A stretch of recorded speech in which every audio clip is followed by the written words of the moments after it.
This is FIMI X8 Mini, and today I'll show how you can change the video recording preferences on this drone.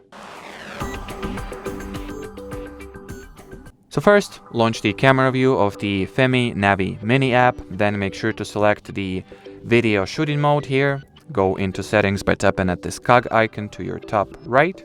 Then on the left bar, select the camera icon, and here you can switch the video quality between normal, medium, and high. You can change the video size between those values, so you can change its resolution anywhere from 720p all the way up to 4K.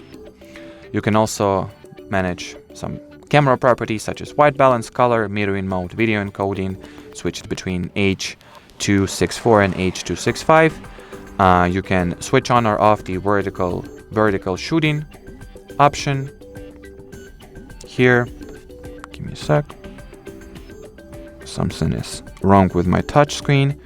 Yeah, so in order to do that, you'll need to set the resolution to 4K. So yeah, just change the resolution and switch this toggle on or off. You can enable or disable the video zoom and manage the grid lines. And well, as far as this video goes, that'll be it. So thanks for watching and bye bye.